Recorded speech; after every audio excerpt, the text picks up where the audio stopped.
Marcus Trescothick declared 74 runs behind on first innings as he tried to ensure that Somerset are given something to chase on what could be an exciting final day of the LV County Championship match with Middlesex in Uxbridge. With some of this match lost to the weather, day 3 began with Somerset on 153 for 4 in their first innings, trailing by 185 runs, and they looked to Nick Compton to continue his patient innings, which had seen him get to 58 on the previous day. He was soon adding to that with a couple of classy strokes. Somerset's first job was to ensure that they didn't lose early wickets so as not to fall too far behind their opponents, and with Alex Barrow also putting bat to ball, that was achieved. The closest Middlesex came to getting a wicket was when there was a mix-up in the calling between the two batsmen, leaving Barrow close to being run out. And that was the mode of his eventual dismissal, which came 15 minutes later. While Barrow always wanted 2 runs, Compton jogged for just a single. Although the initial throw wasn't that good, Nick Gubbins reacted to the situation well, leaving it to Stephen Finn to finish the job off. Barrow was out for 36, and his dismissal brought in Peter Trigo, possibly just at the right time for his team, who now needed to push on a bit. Trigo certainly tried to do that, but he sliced a drive off Neil Dexter which found its way to Finn in the deep, and the batsman was on his way for 24. The next 2 wickets came quickly after that. Craig Overton was bowled by Toby Rowland-Jones for 4, while Lewis Gregory drove the same bowler into the hands of Chris Rogers in the covers, leaving the total on 233 for 8, with Somerset still 105 runs behind. They did not want to offer that kind of advantage to their hosts, and so the hour after lunch saw Alfonso Thomas and Compton spend 18 overs in adding 31 runs.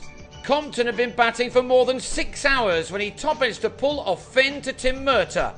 Finn had at last got his man for 94, and on the fall of that wicket, Trescothick declared on 264 for 9.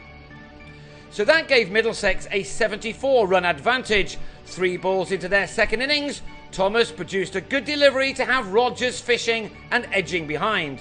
Trescothick's declaration had left Middlesex with almost half a day to bat, and so they didn't need to go hell for leather in order to set up a target for Somerset to chase down on the final day. Of course, setting targets has been made more difficult, with Middlesex chasing down 472 to beat Yorkshire at Lord's early this season, while Nottinghamshire reached 385 with comfort to take a game away from Middlesex just last month. If anything, this pitch in Uxbridge appeared to be flattening out a bit, and neither Gubbins nor Darvin Milan had too many problems in finding the boundary, as they put on a 3-figure stand at around 4 runs per over.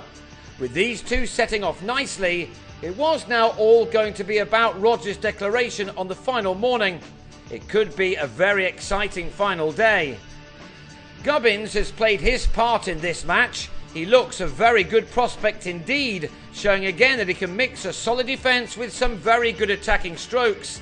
This one flew into the car park.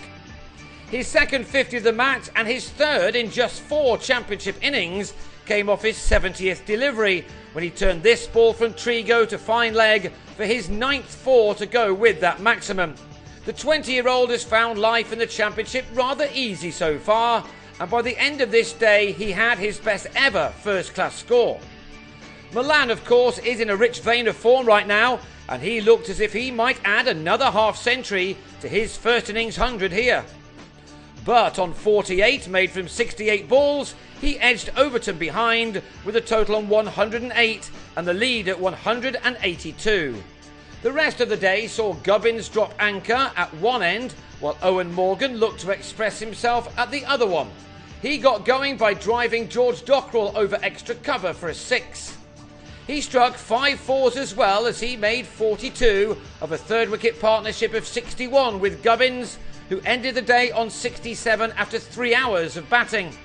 Morgan batted for an hour and a quarter for his 42 runs, and Middlesex will be pleased that he will be there at the start of the final day when his side will look for quick runs in the first session. They go into the last morning on 169 for 2, and that's put them 243 runs to the good.